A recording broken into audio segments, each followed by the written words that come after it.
untuk manas-manasi Bapak Ibu sekalian. Selebihnya masih banyak lagi.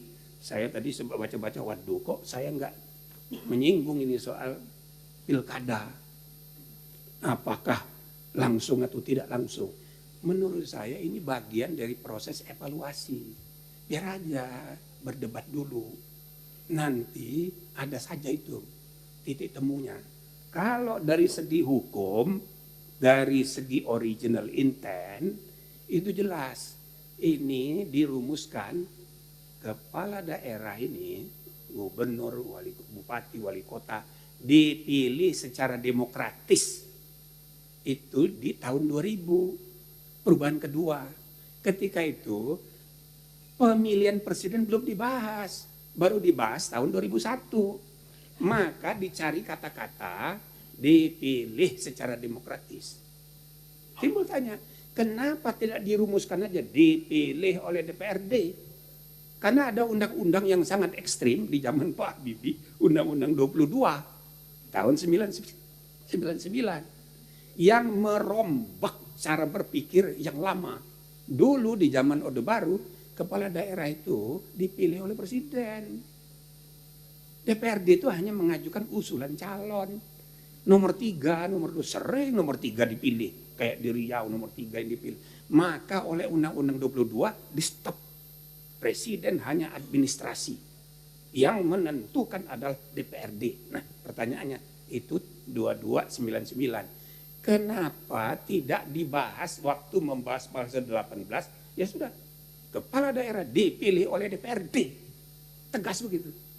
Jawabannya tidak begitu karena sudah mulai dibahas mengenai kemungkinan pilpres langsung. Maka ntar dulu deh kita tunggu. Maka muncullah kalimat dipilih secara demokratis. Itu loh. Jadi dari segi niat ingsun, original intent, memang pemilihannya itu maunya itu langsung. Ya semangat reformasi. Tapi kan berhak juga kita evaluasi sesudah 25 tahun. Dengan segala risiko-risikonya. Iya kan? Ya kan? Nah, tapi masalahnya kalau orang seperti Rafli pasti ngamuk dia. Ini hak rakyat yang sudah diberi kebebasan untuk memilih pemimpinnya, mau ditarik lagi. Pasti ngamuk. Nah biar aja bertengkar dulu. Gitu maksud saya. Tapi nanti ada solusinya. Misal alternatifnya. Bagaimana kalau, ya sudahlah. Pikirannya presiden ini kan hanya provinsi nih. Ya kan? Nggak terlalu peduli deh itu dengan kabupaten sama kota itu. Itu nanti urusan gubernur. Biar gubernur yang pusing. Itu. Jadi misalnya yang dipilih oleh DPRD itu, ya gubernurnya aja. Misalnya. Atau pilihan kedua, kalau menurut saya, tambah satu, wali kota. Wali kota 97 jumlahnya, ya kan? Itu komunitasnya itu sudah tepat untuk berdemokrasi one man one vote. Jadi selain gubernur, ya wali kota. Itu. Sedangkan kabupaten, itu kan koordinator desa-desa. Mending kalau di Jawa, kalau di luar Jawa, ampun. Ada bawa TPS di Maluku Utara itu 5 jam naik bus. Di Maluku Tenggara, itu jauh sekali. Maka memang lebih tepat dibedakan. Jadi di zaman Belanda, provinsi, kota, dan kabupaten memang dibedakan karakteristiknya. Hanya karena kita mau gampang, waktu reformasi pasal 18 langsung kita satu kalimat kepala daerah provinsi, kabupaten, kota jadi satu kesatuan dipilih secara demokratis. Padahal ini kan bisa dibedakan. Jadi pilihannya bisa begitu, ya kan? Nah, jadi saya rasa saudara-saudara kalau semuanya dikembalikan ke DPRD, wah ngamuk semua orang. Gitu kira-kira.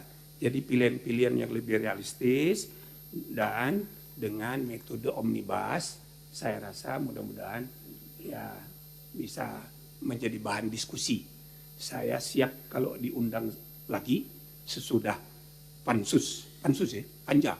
Sudah panja terbentuk karena ini masalah hangat supaya menarik perhatian publik ke ide-ide ke depan. Jangan larut dengan penyesalan terhadap masa lalu. Capek bangsa ini, ya kan? Enggak usah saya sebut lah. Semua dengan idealisme, ya kan? Itu kan kekecewaan terhadap masa lalu. Pak Mahfud aja sebagai cawapres sudah lupa dia. Sudah lupakan yang sudah-sudah. Yang penting bagaimana memperbaiki ke depan. Terima kasih. Assalamualaikum warahmatullahi wabarakatuh.